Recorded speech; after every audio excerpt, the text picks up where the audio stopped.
What is up? It's Legendary Gamer Kenan on Kaiser here, and we're back with another review of Dragon Ball Z Super episode 113. This is basically just like all like Goku versus Caulifla fight. Uh, I mean, this is an entire video, which is a pretty good action between us two, and we get to see more of like Caulifla. First off, Caulifla starts out as Super Saiyan 2. I think. I mean, it just fades out like it's Super Saiyan 2 is really hard for him to tell if it's working. Like usually, like the sequence where Super Saiyan 2 is from the lightning and stuff and really straight hair, but it's really hard to tell sometimes during the fight when it's like just no her hair like normally. And what one thing about this fight I can really pick up on is like you like Goku starts out his base form like he doesn't have enough energy to go into Super Saiyan 2. He just like starts out his base form because like he needs to get his stamina back up. Cleveland's a little bit disappointed in that because Cleveland wanted to learn Super Saiyan 3 right now, so he can actually so trying to be since hits and Kappa are both out.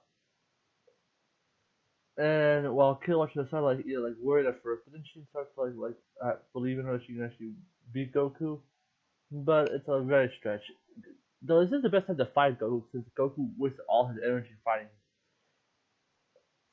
Jiren. And first off, as soon as the fight started, already Cleveland talking about even Super Saiyan 2 you cannot get a good hit on Goku. And we point out that she's a brawler while she's actually a brawler, which is a pretty good thing. I mean, she's hot, she's a brawler, that's pretty cool. And Goku has like many martial arts like to use, like all that. But eventually, Khalifa starts to get adapted very quickly. Like when you think about Super Saiyan 2, it's like a multiplier, and the fact that Super Saiyan 2 Khalifa isn't enough for a regular for a Goku, you start to see how much you can actually match it before Goku has to actually transform.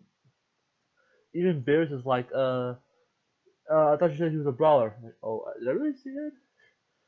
Yeah, like basically, like Weez was underestimating Khalifa, which is something I never thought Weez would probably do.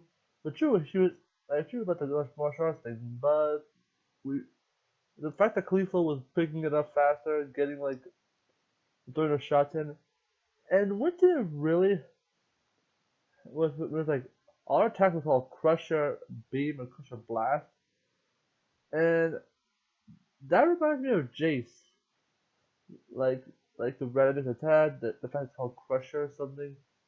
Maybe there's something to it or something, but I feel like her attacks are similar to Jace in the way like in the color and the name of the attack.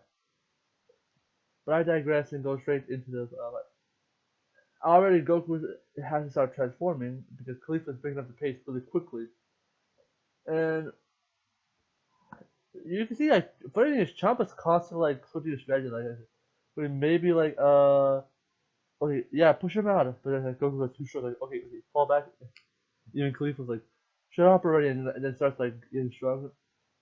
In a way Champa encouraged her that. So I'm even if it was like even if it's mostly like, now if you go who finally transforms into two, I think. As I say, like, even if it's Super 2, I can never tell if they really stay at Super 2. I just go with it. And their fighting has a lot of impact around the ring. Considering like the shockwave of stuff is like pushing back people.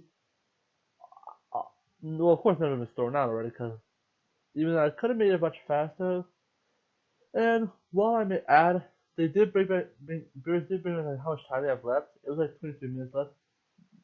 Gotta say, this is a lot of video. Like this is like a very slow 23 minutes.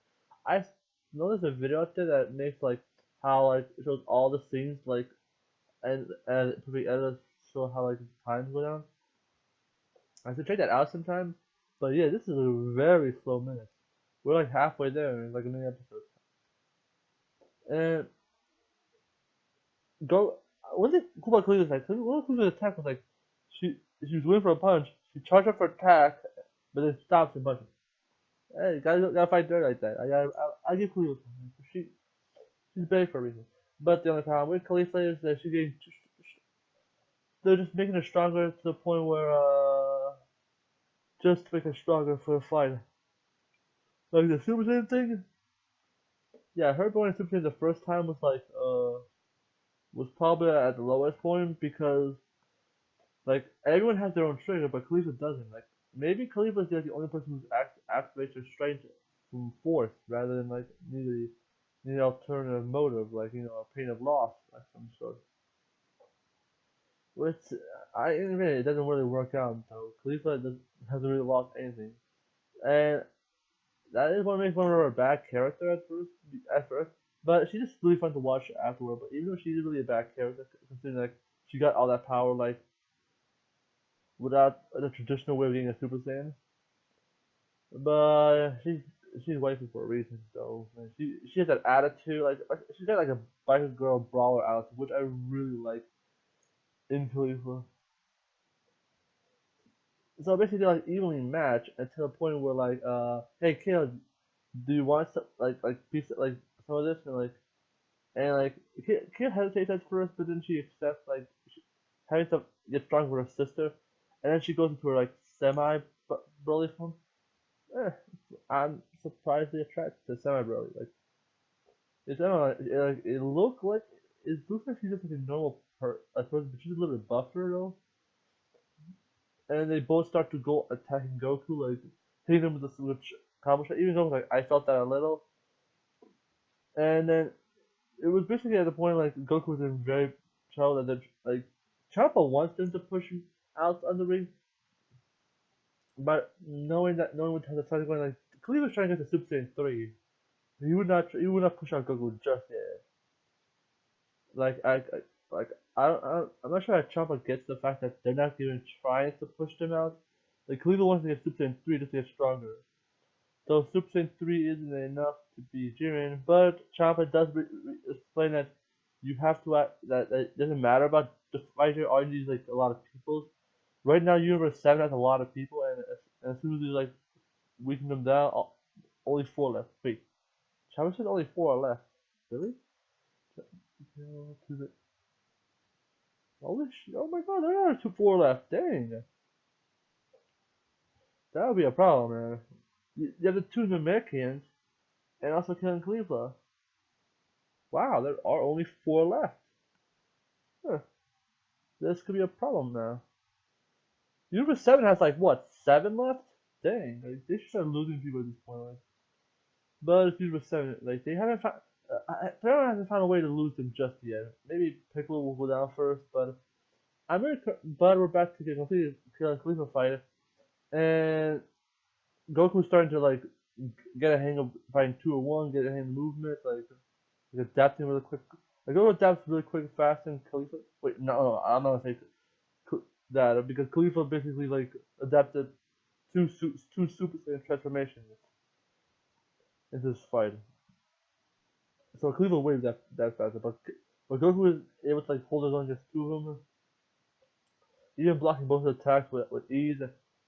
And uh, they fired one good blast at him, like, and then they go to transfer to Super Saiyan 3, which they were like, oh my god, in the Super Saiyan 3. I'm not sure they actually saw Goku use Super Saiyan 3 against Jiren, but they looked really surprised, so they must have not seen the fight completely. But he can only hold that transformation for some time because of the whole